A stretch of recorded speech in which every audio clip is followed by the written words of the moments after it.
ጥያቄ ባለቤት የዝሙት ሰርታ ይቅርታ ጠየቀችኝ። እኔም በንዴት ንካሑን አወረድኩት። እሷም በሁኔታው በመጸጸት ራሴን አጋልጬልህ እንዲህ ትፈታኛለህ ብላ አዘነች። ስለዚህ ጥፋቷን በማመኗ ይቅርታዋን መቀበል አለብኝን? እስኪ ከሸሪዓ አንፃር ይመልሱልኝ። እኔ ከባድ ወንጀል ነው ብዬ አልቀበልም ብያለሁ። ምክንያቱም ችግሩ የተፈጸመው በረመዳን ወር ውስጥ ከካፍር ወንድ ጋር ነው የሚል ጥያቄ ነው። ነስአላሁ ሰላመተ ወልዓፊያ ወነስአሉላህ አን ዩስሊሐ ሓለና ወሓለ ኡመቲና ወአን የሩደና ኢለይሂ ረደን ጀሚላ። ይህ እጅግ በጣም የሚያስደነግጥ የሚያሳዝን የሚከብድ ነገር ነው። አንዲት ሴት ባለትዳር ሆና ዝሙት መስራቷ ላጤ ሆና ፈት ሆና እንደምትሰራ ሴት አይደለም። አላህ ተባረከ ወተዓላ በሐላሉ ስላብቃቃት። ይህ ማለት ደግሞ ባለትዳር ያልሆኑ ዝሙት ይስሩ ማለት አይደለም። የጀሃነም ደረጃዎች እንደሚበላለጡት ሁሉ ለጀሃነም የሚያበቁ ወንጀሎችም ጸያፍነታቸው ይበላለጣል። ወይላ ዝሙት ለሁሉም ሐራም። አግብተው ግን ሲሰራ አንድ ሰው ሐራምነቱ የከፋ ይሆናል። ሊጠብቃቸው ሊንከባከባቸው የሚገባ ጎረቤቶቹ ላይ ሲሆን ደግሞ ዝሙት የፈጸመው እንደዚሁ ይበልጥ የከፋ ይሆናል አላህ ዘንድ ተባረከ ወተዓላ። ወሀከዛ ባለትዳር ከመሆኗ ጋር ዝሙት መፈጸሟ በጣም የሚከብድና የሚያስጠላ ከመሆኑ ጋር ይህን ጸያፍ ወንጀል የፈጸመችው ከካፊር ወንድ ጋር ሲሆን እጅግ በጣም የከፋና ይበልጥ አላህን ተባረከ ወተዓላ የሚያስቆጣ ይሆናል።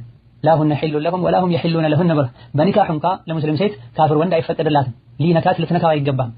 እነዚህ ሁሉ ስህተቱን እጅግ በጣም ከባድ ያደርጉታል። ሆኖም ወየቱቡላሁ ዐላ መን ታብ ተውበቱን አሟልቶ ጸጽቶ የተመለሰን ሰው ሁሉ አላህ ተባረከ ወተዓላ ይቀበላል። ወኢኒ ለገፋሩ ሊመን ታበ ወአመነ ወዐሚለ ሷሊሐን ثم اهتدى ብላ ተውበቱ ሁኔታውን አስተካክሎ መልካም ስራ ሰርቶ ከዛ በኋላ ዲኑ ላይ ቀጥ ያለን ሰው ሁሉ እንደሚመር አላህ ተናግሯል።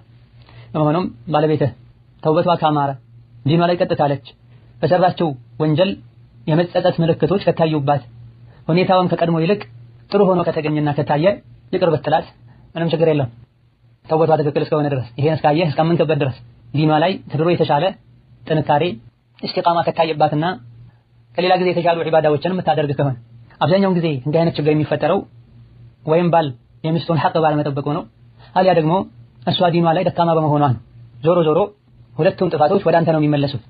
እማ የባለቤትህን የአልጋ ሐቅ አለመጠበቅህን አላህ ተባረከ ወተዓላ እሷ ላይ የፈጠረውን ስሜቷን ባለማርካትህና የምትፈልጋቸው ነገሮችን ባለማሟላትህን፣ ወይማ ዲኗ ላይ እምነቷ ላይ ደካማ መሆኗን እያየህ መጥፎ ነገር እየሰራች መጥፎ ነገር እያየች አይተህ ማጽደቅህ ነው ለዚህ ያበቃት። ከአጅነቢ ወንድ ጋር ሲጀምር ያላት ግንኙነትና ቀረቤታ ጥሩ አለመሆኑን ካወቅ ቀድመህ ማስተካከል ያንተ ግዴታ። ምስቱ ላይ ሴት ልጁ ላይ እህቱ ላይ የማይቀና ጀነት አይገባም ተብሏል ዲናችን ላይ። ለዩት ልትሆን አይገባም።